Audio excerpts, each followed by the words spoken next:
বিসমিল্লাহির রহমানির রহিম। আসসালামু আলাইকুম রহমতুল্লাহ। প্রিয় শিক্ষার্থী বন্ধুরা, আমরা যারা এসএসসি ও দাখিল পরীক্ষা দিব তাদের জন্যই কিন্তু আমরা বিভিন্ন বোর্ড থেকে বাছাইকৃত বহু নির্বাচনী প্রশ্নের সমাধানগুলো নিয়ে এসেছি। আজকে আমরা দেখব অনুশীলনী 7.2 এর বহু নির্বাচনী প্রশ্নের সমাধান। আমরা যারা বহু নির্বাচনী প্রশ্নে 30-এ 30 পেতে চায় তারা কিন্তু অবশ্যই অধ্যায় ভিত্তিক এই বহু নির্বাচনী প্রশ্নের সমাধানগুলো দেখে নিব, কারণ ইতিমধ্যে আমরা কিন্তু 8টি ক্লাস অলরেডি তোমাদের সামনে দিয়ে দিয়েছি। আজকে আমাদের জন্য নবম ক্লাস, আর আজকে আমরা দেখব অনুশীলনী 7.2 এর বহু নির্বাচনী প্রশ্নের সমাধান। তাহলে আমরা দেখে নিই প্রথম প্রশ্নটি আমাদের কি রয়েছে। দেখো, একটি রম্বস আঁকতে কতটি উপাত্ত প্রয়োজন। আসলে এটা আসছে রাজশাহী বোর্ড 24 এবং সিলেট বোর্ড কিন্তু 24 সালে এই প্রশ্নটি এসেছে। এ ধরনের প্রশ্ন কিন্তু আসে এই রম্বস থেকে, প্রতি বছরে কিন্তু বহু নির্বাচনী প্রশ্নের সমাধানগুলো আসে। তো রম্বস আঁকার জন্য কি কি প্রয়োজন আমরা সেটা আগে জেনে নিই, যে যদি কি কি থাকলে আমাদের রম্বস হবে। তাহলে বলা হচ্ছে 1 নাম্বার আমরা যদি একটু দেখে নিই, তাহলে হচ্ছে একটি বাহু লাগবে, তারপরে কি লাগবে, একটি কোণ লাগবে। তাহলে একটি বাহু একটি কোণ যদি থাকে তাহলে সেই ক্ষেত্রে রম্বস আঁকা যাবে। তাহলে একটি বাহু একটি কোণ। নাম্বার 2, রম্বসের জন্য আমরা কিন্তু বলতেছি একটি বাহু ও কর্ণ। তাহলে বাহু এবং কর্ণ, আমি যদি খালি বাহু লিখি, বাহু মানে একটি বাহু ও কর্ণ। তাহলে একটি বাহু একটি কর্ণ যদি থাকে, একটি বাহু একটি কর্ণ, তাহলে সেই ক্ষেত্রে কিন্তু আমাদের রম্বস আঁকা যাবে। তাহলে একটি বাহু একটি কোণ, আমি একটি লিখেই দিলাম, একটি বাহু একটি কর্ণ যদি থাকে তাহলে সেই ক্ষেত্রে রম্বস হবে। দ্বিতীয়ত গেল আমাদের। এবার আসি, 2টি কর্ণ দেওয়া থাকলেও রম্বস দাগানো যাবে। নাম্বার 3, 2টি কর্ণ থাকলেও কিন্তু রম্বস দাগানো যাবে। তাহলে আমরা কিন্তু এই 3টাই মোটামুটি আমাদের হচ্ছে রম্বস দাগাতে গেলে এই 3টা তথ্যের প্রয়োজন। তবে আরেকটা আছে যে প্রশ্ন এরকমভাবে হতে পারে যে যদি পরিসীমা ও কোণের মান জানা প্রয়োজন, কোনটি আঁকার জন্য, তাহলে সেই ক্ষেত্রেও কিন্তু রম্বস হবে। পরিসীমা যদি থাকে, পরিসীমা ও কি কোণের মান জানা প্রয়োজন, পরিসীমা ও কোণের মান জানার প্রয়োজন, কোণের মান জানা প্রয়োজন এরকম হতে পারে। তাহলে সেই ক্ষেত্রে নিচে উত্তর দেওয়া থাকবে জানা প্রয়োজন, এরকম লেখে প্রয়োজন। তাহলে লেখা থাকবে পরিসীমা ও কোণের মান জানা প্রয়োজন কোন নিচের কোনটি আঁকার জন্য। তাহলে এটাও কিন্তু হবে রম্বসের জন্যই, কেননা রম্বস দাগাতে গেলে আমাদের কোণ ছাড়া হবে না, কোণের প্রয়োজন হবেই, কোণ ছাড়া কিন্তু রম্বস হবে না। আবার পরিসীমা মানে কি, যেহেতু পরিসীমা বলতে বোঝানো হয় একটা বাহুকে আমরা, অর্থাৎ পরিসীমা অর্থাৎ রম্বস হলে তার কয়টা বাহু থাকে, 4টা বাহু, এবং 4টা বাহু কিন্তু সমান। তাহলে ওই পরিসীমা মানে কি, এই 4 বাহুর যোগফল, এই 4 বাহু, এটা যদি 4 হয় এটাও 4 হবে, এটাও 4 হবে, তাহলে পরিসীমা কত হবে, 4 4 8 4 12 4 16, অর্থাৎ 4 বাহুর দৈর্ঘ্যের যোগফলটাই হচ্ছে পরিসীমা। ত্রিভুজের ক্ষেত্রে ত্রিভুজের 3 বাহুর দৈর্ঘ্যের যোগফল পরিসীমা। চতুর্ভুজের ক্ষেত্রে 4 বাহুর দৈর্ঘ্যের যোগফলটি পরিসীমা। তাহলে পরিসীমা হচ্ছে বাহুগুলোর যোগফল। তাহলে এখানে আমরা যদি পরিসীমা দেওয়া থাকে তাহলে সেই ক্ষেত্রে আমাদের 4টা বাহুর দৈর্ঘ্য তাহলে কত হবে, 16, পরিসীমা 16 থাকবে। তাহলে পরিসীমা মানে এটাকে আমাদের কয় ভাগ করতে হবে, 4 ভাগ করে নিয়ে আমরা কিন্তু তাহলে আরেকটা কোণ জানা যদি থাকে তাহলে কিন্তু আমরা রম্বস দাগাতে পারবো। তাহলে প্রিয় শিক্ষার্থী, এখন আসি দেখি আমরা তাহলে উত্তরগুলো একটু দেখে নিই কি আছে। রম্বস আঁকার কতটি উপাত্ত প্রয়োজন। এখন তাহলে মিনিমাম কয়টা লাগিচ্ছে আমাদের, দেখো 2টি। রম্বস আঁকতে কি লাগবে, একটি বাহু একটি কোণ, একটি কর্ণ, 2টি কর্ণ। তাহলে 2টা হলে হচ্ছে, তাহলে ক নাম্বারটা আমাদের সঠিক উত্তর। এবার বলা হচ্ছে একটি সামুদ্রিক আঁকতে কতটি নিরপেক্ষ উপাত্তের প্রয়োজন। সামুদ্রিক আঁকার জন্য আমাদের মোট সামান্তরিকের জন্য কি লাগবে। সামান্তরিকের দেখো চিত্রটা কেমন, সামান্তরিকটা হচ্ছে চিত্র আমাদের এইরকম আছে, দেখো এটা হচ্ছে আমাদের সামান্তরিকের চিত্র। তাহলে সামান্তরিকের যদি চিত্র এরকম হয় তাহলে কয় ধরনের বাহু আছে, এখানে এক ধরনের, এটার সাথে এই বাহুর মিল আছে, এটার সাথে এই বাহুর মিল আছে, তার মানে 2টা বাহু লাগবে। আর যেহেতু বাঁকা তার মানে কোণ লাগবে। তাহলে কতগুলো লাগিচ্ছে আমাদের তত্ত্ব, সামান্তরিক আঁকতে 1 2 3, তাহলে আমাদের মোট 3টি উপাত্তের প্রয়োজন। তাহলে সামান্তরিক আঁকার জন্য আমাদের কিন্তু 3টি, তার মানে 2টা বাহু লাগবে, 2 ধরনের বাহু, তারপরে কোণ প্রয়োজন। তাহলে আমাদের 2টি বাহু একটি কোণ লাগবে, সেই ক্ষেত্রে আমাদের 3টি উপাত্তের প্রয়োজন। প্রিয় শিক্ষার্থীরা, তাহলে খ নাম্বারটি আমাদের সঠিক উত্তর। এটা কিন্তু কুমিল্লা বোর্ড 2024 সালে এই প্রশ্নটি এসেছে। এবার পরে যে প্রশ্নটি এসেছে এটা দেখো, রাজশাহী বোর্ড 17-20, তারপর দিনাজপুর বোর্ড 16-20-23, বরিশাল বোর্ড 17 এবং সিলেট বোর্ড 2020 সালে এই প্রশ্নটি এসেছে। হয়তোবা একটু ভিন্ন আকারে আসছে। দেখো আমি একটাতেই লিখে রাখছি। প্রশ্নটা কেমন হতে পারে, একটি নির্দিষ্ট চতুর্ভুজ অঙ্কনের জন্য কয়টি স্বতন্ত্র উপাত্তের প্রয়োজন, অথবা লিখতে পারে সর্বনিম্ন কয়টি উপাত্ত জানা থাকলে একটি নির্দিষ্ট চতুর্ভুজ অঙ্কন সম্ভব। একই প্রশ্ন কিন্তু দুইভাবে আসছে। এই প্রশ্নটার উত্তর হবে আমাদের যে একটা নির্দিষ্ট চতুর্ভুজ অঙ্কনের জন্য মোট 5টি উপাত্তের প্রয়োজন হয়। 5টা উপাত্ত অর্থাৎ মিনিমাম তাহলে 5টা উপাত্ত লাগবে। তাহলে একটা চতুর্ভুজ অঙ্কনের জন্য আমাদের কয়টি স্বতন্ত্র উপাত্ত লাগবে, বলে 5টি উপাত্তের প্রয়োজন। আমরা তাহলে উত্তরটি পেয়ে গেলাম, এটা ঘ নাম্বারটাই সঠিক উত্তর। এবার 4 নাম্বার যে প্রশ্নটি আছে, শুধু পরিসীমা দেওয়া থাকলে কোনটি আঁকা যায়। পরিসীমা দেওয়া থাকলে, পরিসীমা মানে কয় বাহুর যোগফল, আমরা জানি যে কোণ দাগানো লাগে না, এরকম একটা আমরা দেখো পরিসীমা দেওয়া থাকবে, তার মানে একটা চতুর্ভুজের কয় বাহুর যোগফল থাকবে। পরিসীমা মানে একটু আগে আমরা দেখে দিলাম যে এর মধ্যে আমাদের মিনিমাম 4টা বাহু থাকবে, চতুর্ভুজ হলে 4টা বাহু থাকবে।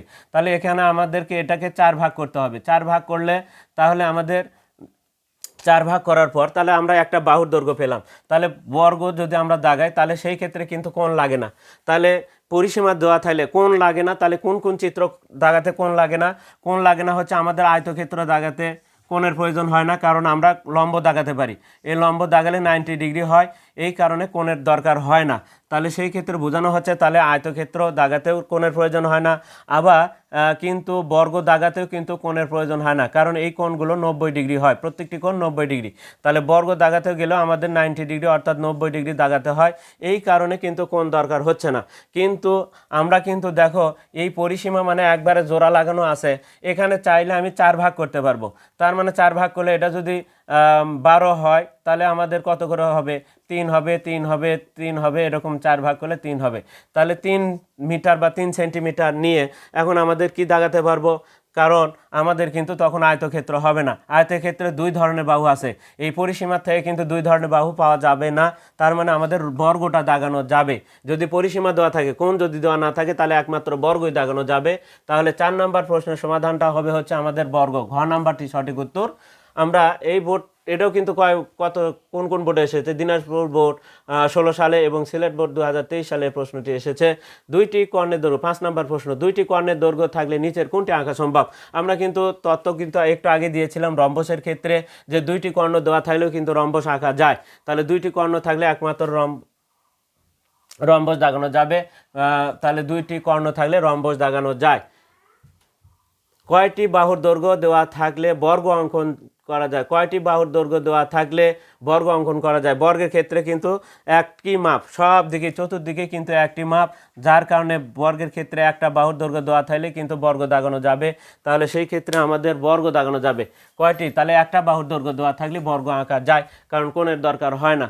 তাহলে একটি বাহুর দৈর্ঘ্য আমরা দেখতে পাচ্ছি, এটা আসছে সিলেট বোর্ড 2019 সালে। এখানে কয়টি বাহুর দৈর্ঘ্য দেওয়া থাকলে বর্গ আঁকান যায়, এখানে আমাদের হবে একটি বাহুর দৈর্ঘ্য, একটি। তাহলে শুধুমাত্র 2টি বাহুর দৈর্ঘ্য দেওয়া থাকলে নিচের কোনটি আঁকা সম্ভব। 2টি বাহুর দৈর্ঘ্য দেওয়া থাকলে নিচের কোনটি আঁকা সম্ভব। 2টা বাহুর দৈর্ঘ্য দেওয়া থাকলে দেখো কোণ যেহেতু নাই, 2টা বাহু, তার মানে আমাদের কিন্তু একটু আগে দেখলাম 2 ধরনের আয়তক্ষেত্র, একটা হচ্ছে কোণ ছাড়া দাগানো যায় বর্গ, আরেকটা কোণ ছাড়া দাগানো যায় হচ্ছে আয়তক্ষেত্র। তাহলে কোণ ছাড়া দাগানো যায় 2টা চিত্র, একটা হচ্ছে বর্গ আরেকটা হচ্ছে আয়ত। তাহলে এই আয়তের কিন্তু 2টা বাহু ছাড়া, এবং যেহেতু 90 ডিগ্রি কোণ দাগানো যায়, এটা কোণ লাগে না, তাহলে 2টা বাহু 2 ধরনের মাপ, তাহলে 2টা লাগবে। সেটা হচ্ছে 2টা বাহুর দৈর্ঘ্য দেওয়া থাকলে বর্গ, 2টি বাহু দেওয়া থাকলে নিচের কোনটি আঁকা সম্ভব, তাহলে হবে আয়তক্ষেত্র। প্রিয় শিক্ষার্থী, খ নাম্বারটি তাহলে সঠিক উত্তর, কারণ এটা 2 ধরনের মাপ আছে আর 90 ডিগ্রি তো কোণ দাগানো যায়, এই কারণে আমাদের কোণের প্রয়োজন হবে না, শুধু 2টা বাহু থাকলে আয়তক্ষেত্র আঁকা সম্ভব। আর যদি একটি বাহু থাকে তাহলে সেই ক্ষেত্রে একটা বাহুর জন্য আমাদের বর্গক্ষেত্র হবে। তাহলে একটা বাহু হলে বর্গক্ষেত্র আর 2টা বাহু হলে কিন্তু আয়তক্ষেত্র। এই বহু নির্বাচনী প্রশ্ন কিন্তু এই অধ্যায় থেকে আসবেই। দেখো কতগুলো বোর্ড থেকে এই ধরনের প্রশ্ন কিন্তু প্রত্যেকটা বছরই কিন্তু আসে। তাহলে এই ক্ষেত্রে আমাদের অবশ্যই এই ক্লাসগুলো খুবই গুরুত্বপূর্ণ। যারা আমরা এখনও চ্যানেলটিতে আমরা সাবস্ক্রাইব করিনি তারা অবশ্যই চ্যানেলটিকে সাবস্ক্রাইব করবে, এবং ফেসবুকে যারা আছি তারা অবশ্যই কিন্তু ফলো দিয়ে রাখবো। আর এই অধ্যায়গুলো ক্লাস দেখে যদি আমরা পরীক্ষার হলে প্রবেশ করতে পারি তাহলে 30-এ 30ই পাবো ইনশাল্লাহ। তোমাদের আর বাড়তি কোনো এমসিকিউ দেখার প্রয়োজন হবে না।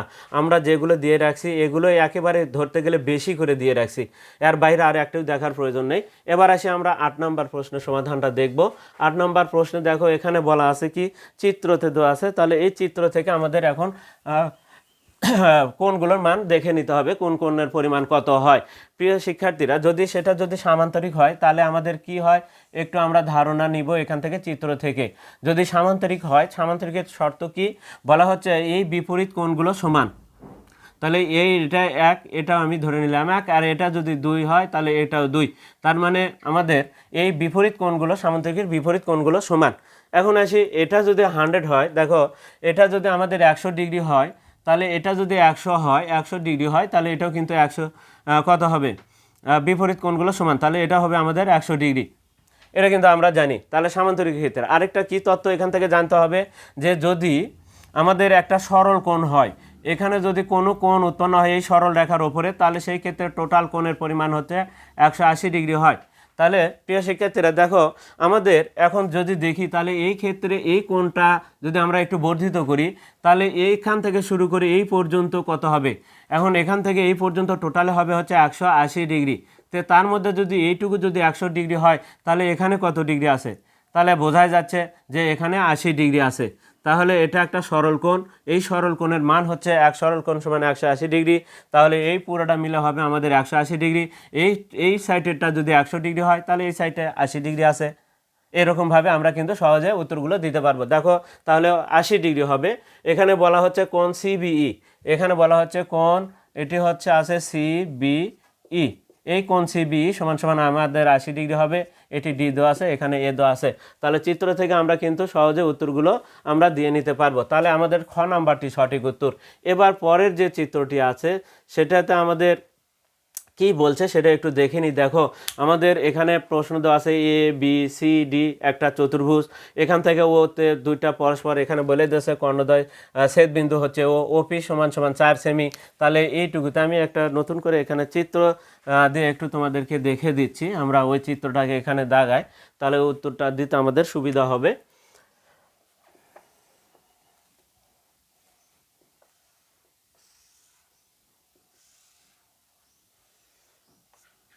এখন দেখো আমরা চিত্রটা একটু, এখান থেকে দেওয়া আছে লম্ব, এখানে বলা আছে লম্ব এটা, আর এটার মান দেওয়া আছে ওর থেকে আমরা দেখতে পাচ্ছি এখানে এ, এখানে বি ব্যবহার করছে, এখানে সি ব্যবহার করছে, এখানে ডি ব্যবহার করছে, এখানে পি কে ব্যবহার করছে। ওপি সমান সমান এখানে দেওয়া আছে 4। তারপরে এখানে চিত্রের অর্থাৎ প্রশ্নের ভেতরে লেখা আছে ওপি সমান 4 সেমি, ও এ সমান সমান হচ্ছে 5 সেমি। ও এ তার মানে ওর থেকে এ পর্যন্ত এটা হচ্ছে 5 সেমি, এটা 5 সেমি, আর এটা হচ্ছে 4 সেমি, 4 সেমি। এখন আমাদের কি বলছে বিসি সমান কত, তাহলে বিসি আমাদের কোনটা, বিসি সমান দেখো বিসি, তাহলে বি থেকে আমাদের সিটা কত হবে সেটা বের করতে বলছে। এখন আমরা এটাকে কিভাবে বের করতে পারি, দেখো আমাদের এখানে একটা জিনিস, আমরা যেহেতু এটা 90 ডিগ্রি, আমরা সব সময় আমরা একটু পিথাগোরাসের সাথে এই চিত্রগুলোতে যখনই 90 ডিগ্রি হয় তখন কিন্তু সমকোণী ত্রিভুজ অর্থাৎ পিথাগোরাস নিয়ে আলোচনা করতে হয়। প্রিয় শিক্ষার্থীরা, আমরা জানি যে কর্ণ দুটো কিন্তু সমান 2 ভাগে বিভক্ত হয়। এটা যদি 5 সেমি হয় তাহলে ওর থেকে সি পর্যন্ত কিন্তু 5 সেমি হবে। এখন এটা যদি 5 সেমি হয়, এটা কত সেমি হবে, তাহলে এটা 3 সেমি হবে। কেমন করে পেলাম, এখন আসি তোমাদেরকে একটু দেখে দিই। তোমাদের কিছু জিনিস যদি মনে রাখতে পারো তাহলে সেই ক্ষেত্রে তোমাদের সুবিধা হবে। সমকোণী ত্রিভুজের ক্ষেত্রে একটা 3 হলে আরেকটা বাহু 4 হলে আরেকটা 5 হয়, 3 4 5।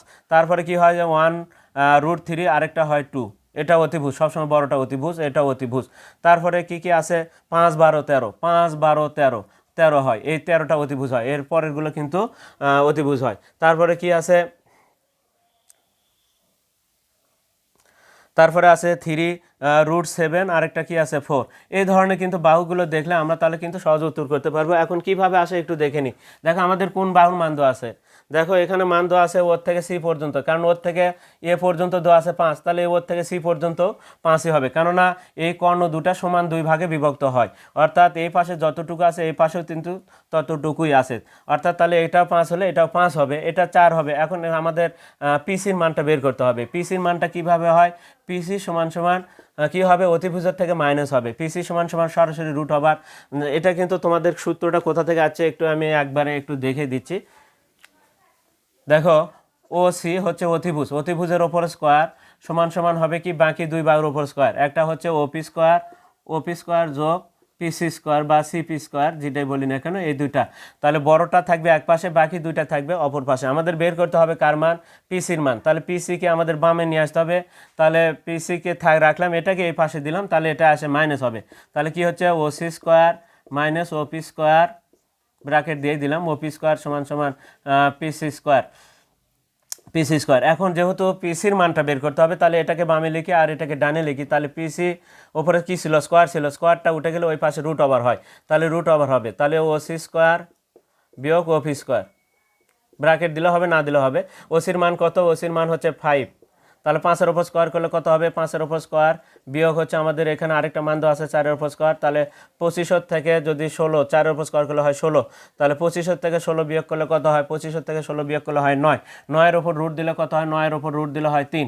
তাহলে আমরা কিন্তু এভাবে বের করে নিতে পারি। সেই কারণে বলা হচ্ছে ভালো করে শোনো, এই শর্টকাটের সূত্রটাকে এত বড় করে লেখার দরকার নাই। আমরা বলতেছি কিভাবে তুমি দ্রুত লিখতে পারো। যদি বলা হচ্ছে বড় বাহুর মান বের করতে বলে, ওসির মান যদি বের করতে বলে, তাহলে কি হবে, ডান সাইডে রুট ওভার দিয়া বাকি দুই বাহুটার মাঝখানে যোগ চিহ্ন দিবা। তাহলে কি হবে, ওপি স্কোয়ার যোগ কি পিসি স্কোয়ার, এরকমভাবে লিখে দিবা, যোগ হবে। আর যদি এই দুইটা বাহুর, এই ছোট দুইটা বাহু যে কোনো বাহুর বের করতে বলে, তাহলে সেই ক্ষেত্রে কি হবে, পিসি সমান কি হবে, পিসি সমান রুট ওভার, অবশ্যই বড়টার বাহুর থেকে মাইনাস হবে। তাহলে ওসি স্কোয়ার মাইনাস পিসির মান যেহেতু, তাহলে ওপি স্কোয়ার একবারই করা যাবে। আবার যদি ওপির মান বের করতে বলে, তাহলে ওপি সমান কী হবে, রুট ওভার, সবসময় অতিভুজের থেকে মাইনাস হবে। এই দুইটা ছোট দুইটা বাহুর যে কোনোটা বাহুর মান বের করতে হলে বড়টার থেকে মাইনাস করতে হবে। ওসি স্কোয়ার সমান সমান পিসি স্কোয়ার। এখন আসি, আমাদের যেহেতু পিসির মানটা বের করতে হবে, তাহলে এটা লাগিচ্ছে না, আমরা এটার থেকে দ্রুত করতে পারি। তার মানে কত হবে, 5-এর উপর স্কোয়ার করলে 25 বিয়োগ কত, 9। আমরা দ্রুত করবো, তাহলে 25 বিয়োগ একবারই কাজ করবো, 25 বিয়োগ 9 মানে রুট 16, আর রুট 16 মানে এটা 9 তো না, এটার উপর স্কোয়ার হচ্ছে 4 মান আছে, তার 4-এর উপর স্কোয়ার করলে হয় 16।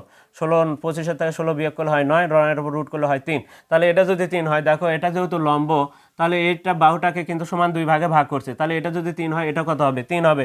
তাহলে 3 আর 3 6, তাহলে বিসির মানটা হবে আমাদের 6 সেমি। দেখো প্রিয় শিক্ষার্থীরা, আমরা তাহলে উত্তরটা পেয়ে গেলাম। আমাদের উত্তর কোথায় আছে একটু দেখে নিই। গ নাম্বারটি আমাদের কত, 9-এর গ নাম্বারটি কিন্তু আমাদের সঠিক উত্তর।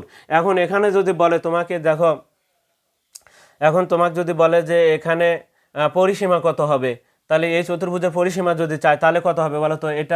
এটা যেহেতু আয়তক্ষেত্র, তাহলে এটা যদি কত হচ্ছে 3, 3 3 6।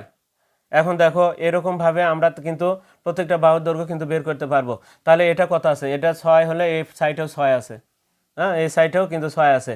এখন এভাবে আমরা কিন্তু পিথাগোরাসের সূত্র দিয়ে তোমার তাহলে এই বাহুর দৈর্ঘ্যটা তোমরা বের করে নিতে পারবা। এখন এটা কত হবে, এটা 3 4 হলে এটাও কিন্তু তোমাদের 5 হবে, এটাও 5 হবে। এরকমভাবে তোমরা কিন্তু, তাহলে ওটা যদি 5 হয়, এটাও 5 হবে, তাহলে 5 হলো। তাহলে এরকমভাবে তোমরা প্রত্যেকটা বাহুর দৈর্ঘ্য কিন্তু এখন অলরেডি বের করতে পারবা তোমরা। তো যাই হোক, এখন আমরা পরিসীমা মানে 4 বাহুর যোগফল, আমরা পরিসীমা যদি চাই তাহলে সেই হিসাব করে লিখব। এখন এসে আমরা 10 নম্বর প্রশ্নের সমাধানটা দেখব। নিচের তথ্যটি লক্ষ্য করো, আয়ত এক ধরনের সামান্তরিক। আয়ত কেমন, আয়ত একটু আগে দাগানি ছিল আয়তের মতো করে, এটা হচ্ছে বিপরীত বাহু সমান, তাহলে এটা হচ্ছে আয়ত। আর সামান্তরিক, এটা হচ্ছে আমাদের একটা সামান্তরিক। তাহলে আয়ত আর সামান্তরিক বলতেছে, দেখো আয়তরও বিপরীত বাহু সমান, সামান্তরিকের বিপরীত বাহু কিন্তু সমান। তাহলে সেই ক্ষেত্রে এটা বলা যেতে পারে, তাহলে এটা সঠিক আছে। আয়ত এক ধরনের সামান্তরিক, এটা ঠিক আছে, বিপরীত বাহুগুলো সমান। তাহলে এই বাহুর সাথে দেখো, এই বাহুর সাথে আয়তক্ষেত্র বিপরীত বাহু সমান, সামান্তরিকের বিপরীত বাহু সমান, এই কারণে আয়ত একটা সামান্তরিক বলা যাবে। এবার আসি 2 নাম্বার কি বলছে, যে বর্গ এক ধরনের আয়ত। বর্গটা কেমন, বর্গ আর আয়ত, বর্গটা এবার বর্গের সাথে আয়তের তুলনা করতে বলছে। বর্গেরও কিন্তু বিপরীত, সবগুলো বিপরীত বাহুগুলো এখানে কিন্তু বর্গেরও দেখো, বর্গেরও কোণগুলো সমান, আয়তেরও কোণগুলো সমান। তাহলে বর্গ একটা আয়ত হতে পারে, আরও 90 ডিগ্রি, আরও 90 ডিগ্রি, শর্ত মিলে যাচ্ছে, কিছু শর্ত মিলে গেলেই হবে। তাহলে এটাও সঠিক, এক ধরনের আয়ত, তাহলে বর্গ এক ধরনের আয়ত, এটাও সঠিক। এবং বিপরীত, সবগুলো বিপরীত বাহু কিন্তু সমান, সবগুলোই সমান এখানে, তাহলে সেই ক্ষেত্রে বলা যাবে। এখন আসি 3 নম্বর, রম্বস এক ধরনের বর্গ।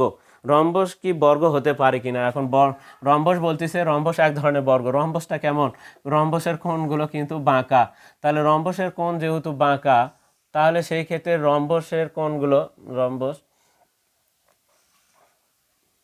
যার চারটা বাহু, রম্বসেরও কিন্তু চারটা বাহু সমান, কিন্তু কোণগুলো কিন্তু মেলে না। তাহলে রম্বস এর হচ্ছে বর্গের হচ্ছে 90 ডিগ্রি কোণ, আর রম্বসের হচ্ছে কিন্তু দেখো রম্বসের হচ্ছে বর্গের কিন্তু 90 ডিগ্রি আছে, আর কিন্তু 90 ডিগ্রি নাই, তার মানে এটা হবে না। তাহলে রম্বস এক ধরনের বর্গ, এটা সঠিক নয়, এটা ভুল। তাহলে সঠিক উত্তর আমরা 1 আর 2 যেখানে পাচ্ছি, আমাদের ক নাম্বারটাই সঠিক উত্তর। এবার যাই আমরা নিচের যে তথ্যের আলোকে আমরা 11 ও 12 নম্বর প্রশ্নের সমাধানটা দেখব। এবার 11 এবং 12 নম্বর প্রশ্ন। তাহলে 11 নম্বর চিত্রে আমাদের একটু যদি দেখো, আমরা এটা কিন্তু একটু আগে বলেছি, সামান্তরিক যদি হয় তাহলে সেই ক্ষেত্রে বিপরীত কোণগুলো কিন্তু সমান হয়। তাহলে এটা যদি একটা সামান্তরিক হয়, তাহলে এখানে কত আছে, এখানে 3x + 8 আছে আমরা দেখতে পাচ্ছি। তাহলে এটা যদি 3x + 8 হয়, এটা কত হবে, 3x + 8 হবে কিন্তু। আবার এই সাইডে আবার দেওয়া আছে এই সাইডের মান, তাই আমরা এটা না লেখে আগে এটা দেওয়া আছে, এই মানটা দেওয়া আছে, কি আছে, 2x + 7, 2x + 7। প্রিয় শিক্ষার্থীরা, এখন আমরা এটাও কিন্তু 3x + 7 পেলাম, কিন্তু আমরা কি জানি, এখান থেকে এইরকম একটা সরল রেখাতে যে কোণ উৎপন্ন হয় সেটা কিন্তু সমান সমান 180 ডিগ্রি। তাহলে এই পুরো কোণ সমান কত হবে, 180 ডিগ্রি। তাহলে এই পাশে কত আছে, এই পাশে 3x + কিন্তু 8 আছে। সামান্তরিক আকৃতির হলে যেটা বিপরীত পার্শ্বে কোণগুলো সমান হয়, তাহলে এটি যদি 3x + 8 হয়, তাহলে এখানেও 3x + 8 হবে।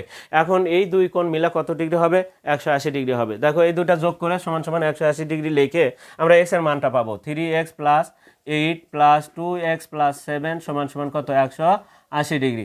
এখন 3x আর 2x কত হয়, 5x, 5x আর সাথে কত হয়, 15 + 15, এই 15 যায় 180-র মধ্যে থেকে বিয়োগ হবে। তাহলে 5x সমান সমান কত, 180 - 15, 180 বিয়োগ কত, 15, 180 থেকে 15 বাদ দিলে 165 হয় সম্ভবত। তাহলে দেখো 165 হবে 5x, তাহলে 5 হলে 10, 5 হলে হাতে 1, 2 আছে 6 হলে হাত 165। এই x দ্বারা এখন 5 দ্বারা ভাগ করতে হবে, 165 ভাগ কত, 5, 3 × 5 = 15, 3 × 5 = 15, 3 × 5 = 15, 33 ডিগ্রি হবে। তাহলে x এর মান হবে 33 ডিগ্রি। এখানে বলেই দেওয়া আছে, দেখো 11 নম্বর প্রশ্ন বলছে x এর মান কত ডিগ্রি হবে। তাহলে x এর মান কত ডিগ্রি হবে, এখানে ডিগ্রি তাহলে থাকতে পারে, যেহেতু এখানে ডিগ্রি লাগছে সেই কারণে হয়তো বা দেওয়া নাই, তাহলে 33 ডিগ্রিটি আমাদের সঠিক হবে। এবার 12 নম্বর বলছে সামান্তরিকের বৃহত্তম কোণের মান কত ডিগ্রি। বৃহত্তম কোণ কোনটা, আমাদের কিন্তু এটা হচ্ছে ক্ষুদ্রতম কোণ, এটাই কিন্তু সবচাইতে বড় কোণ। তাহলে এই জায়গাতে যদি x এর জায়গাতে আমরা 33 বসে দিই, তাহলে কিন্তু আমাদের এই বৃহত্তম কোণের মানটা পেয়ে যাব। তাহলে বৃহত্তম কোণের মান বের করতে হলে x এর মান কত, 33 ডিগ্রি বের হলো। এই 33 আমরা বসে দিব হচ্ছে এই যে 3x + 8 এর কাছে। তাহলে 3 × 33 + 8, 9 9 99 যোগ কত, 8। আমাদের কিন্তু দেখো কত সহজে আমরা কিন্তু এই বর্ণনির্বাচনের প্রশ্নগুলো সমাধান পাচ্ছি। তার মানে 107 ডিগ্রি, 9 9 8 17 7, হাত থেকে 1, 9 × 10, 107 ডিগ্রি। প্রিয় শিক্ষার্থীরা, তাহলে এটা হবে আমাদের সঠিক উত্তর, যেখানে আছে আমাদের গ নম্বরে আমরা দেখতে পাচ্ছি 107 ডিগ্রি রয়েছে, তাহলে এটা আমাদের সঠিক উত্তর। যারা যারা চ্যানেলটিতে নতুন রয়েছে তারা অবশ্যই চ্যানেলটিকে সাবস্ক্রাইব করবে, এবং ফেসবুকে যারা আছে তারা অবশ্যই ফলো দিব, এবং বেশি বেশি করে লাইক, কমেন্ট এবং শেয়ার দেবো। আজকে পর্যন্তই, খোদা হাফেজ।